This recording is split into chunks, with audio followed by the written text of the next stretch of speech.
جی ہمارے لیے last definition رہ گئی تھی گرین کیمسٹری۔ گرین کیمسٹری کہتے ہیں جو آپ کے ماحول کو آپ کو گرین کر دے یا آپ کے سراؤنڈنگ کو گرین کر دے، خوشگوار کر دے، وہ آپ کی گرین کیمسٹری ہے۔ مثال کے طور پر گرین کیمسٹری میں یہ کہتے ہیں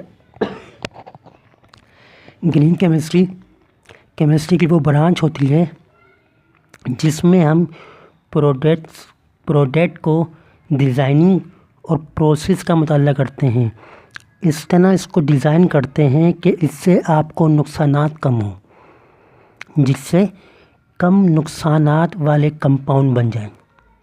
اسے ہم سسٹینیبل کیمسٹری بھی کہتے ہیں۔ تو گرین کیمسٹری وہ کیمسٹری ہوتی ہے جو مطالعہ کرتی ہے ان پروڈکٹس کو ڈیزائننگ کرنے کا، اور ان میں کیسے ان پروڈکٹ کو بنایا جا سکتا ہے، اور اس کو کیسے ڈیزائن کریں ہم کہ وہ پروڈکٹ آپ کے لیے کم نقصان دہ ہو یا نقصان دہ نہ ہو، کم نقصان دہ ہو یا پھر نقصان دہ نہ ہو۔ ظاہر بات ہے کوئی اگر کمپاؤنڈ بنتا ہے اس کے اگر فائدے ہیں 20 تو ایک آدھ اس کا نقصان بھی ہوتا ہے نا۔ جیسے اینٹی بایوٹک ہے، اس کو استعمال کرنے کا فائدہ یہ ہوتا ہے کہ جراثیم کے خلاف لڑتی ہے، بیکٹیریا کے خلاف، لیکن اس کو زیادہ کھانے کے نقصانات بھی ہیں، ہے نا۔ تو ایسے پروڈکٹ بنانا کہ انہیں ہم کیسے بنائیں، ان کا پروسیس، اور ہم اس کو کس طرح ڈیزائن کریں کہ اس سے آپ کے لیے وہ کم نقصان دہ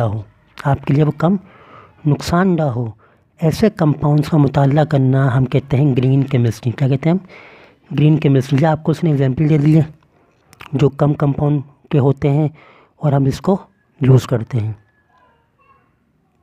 لکھا ہے کہ مین پرپس کیا ہے اس کا، کہ ویسٹ پروڈکٹ کو یوز کرنا جس سے کیمیکل انڈسٹری جو ہے امپروومنٹ ہو جائے۔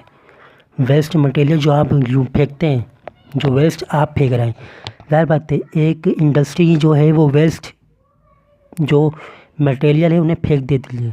اب گرین کیمسٹری چاہتے ہیں جو انہوں نے ویسٹ پھینکے ہیں نا، ویسٹ مٹیریل جو پھینکا ہے انہوں نے، ہم اس کے کچھ ایسا کریں، کچھ ایسا پروسیس کریں، کچھ ایسا ڈیزائن کریں کہ یہ کم نقصان دہ ہو انسانوں کے لیے، انسانوں کی زندگی کے لیے۔ تو گرین کیمسٹری آپ کے بھلائی کے لیے ہوتی ہے، آپ کے فلاح بہبود کے لیے ہوتی ہے، تو ہم اس کو سسٹینیبل بھی کیمسٹری بھی کہتے ہیں۔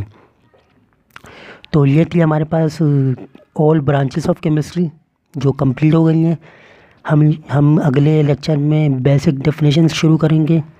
اگر آپ کا کوئی سوال ہے تو آپ کامنٹ باکس میں پوچھ سکتے ہیں مجھ سے، اور میرے چینل کو سبسکرائب کرنا بھولیں، اور اگر آپ کو میری وائس میں کوئی مسئلہ ہوتا ہے تو آپ مجھے بتائیں۔